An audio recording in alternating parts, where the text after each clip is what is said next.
We are in question 3 of Saving Your Marriage Before It Starts, the book that we've been reading.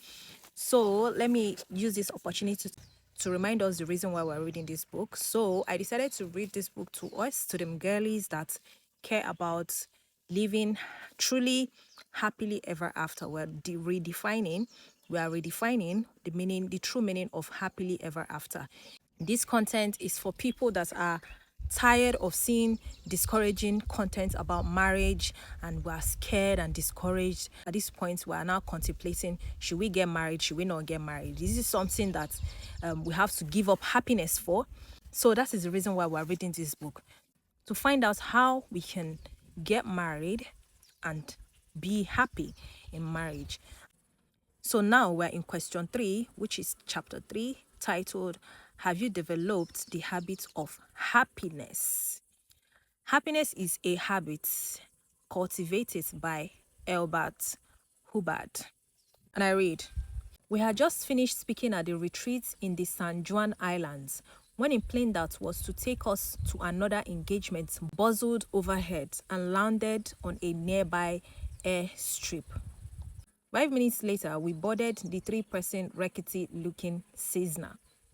The pilot greeted us. It's going to be a little noisy up there, he said, but it is a short hoop back to Seattle and a real beauty this time of the evening. We looked at each other, silently communicating our mutual fear about traveling in such a tiny aircraft. Great, Leslie managed to reply.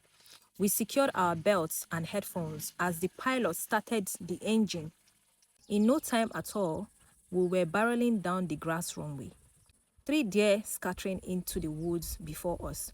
Forgetting our fears, we leaned close to the window, watching a small rim of sunlight glistered off the snowy peak of the Cascade Mountains. It was truly glorious. We crossed over the island of Puget Sound and approached the light of a local airport. The most important thing about the landing is the attitude of the plane, said the pilot. You mean altitude, don't you? I asked. No, the pilot explained. The attitude has to do with the noise of the plane. If the altitude is too high, the plane will come down with a severe bounce. And if the altitude is too low, the plane may go out of control because of excessive landing speed. Then the pilot said something that caught our attention. The trick is to get the right attitude in spite of the atmospheric conditions. Oh, we're getting somewhere. Without knowing it, our pilot has given us a perfect metaphor for creating a happy marriage. The trick is to develop the right attitude in spite of the circumstance we find ourselves in. It is no accident that some couples who encounter marital turbulence navigate it successfully, while others in similar circumstances are buffeted by frustration, disappointment, and eventual despair.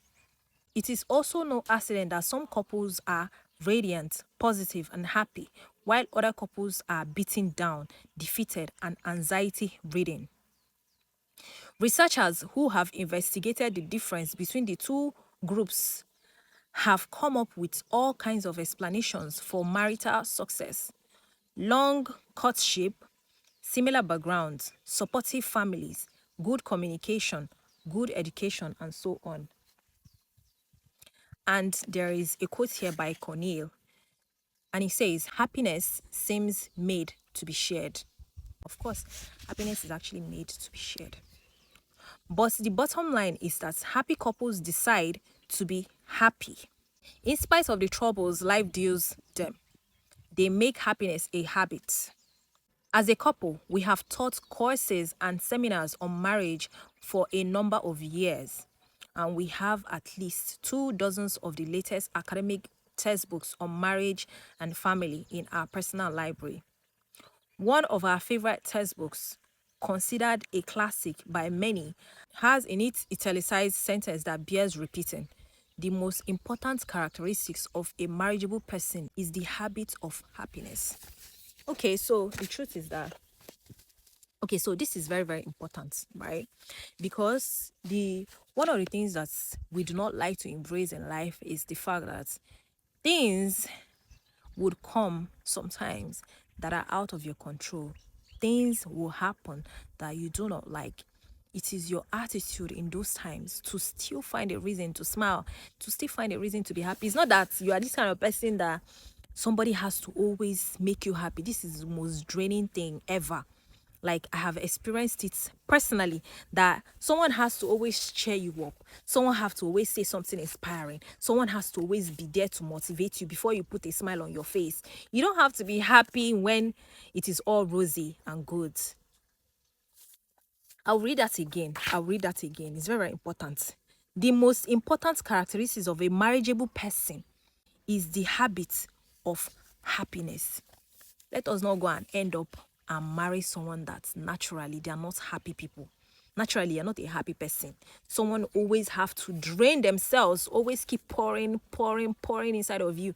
The worst of this all is when this person now expects you or is now seeing you as the source of their happiness. Nothing you ever do is good enough, because someone else cannot be possibly your source of happiness, right?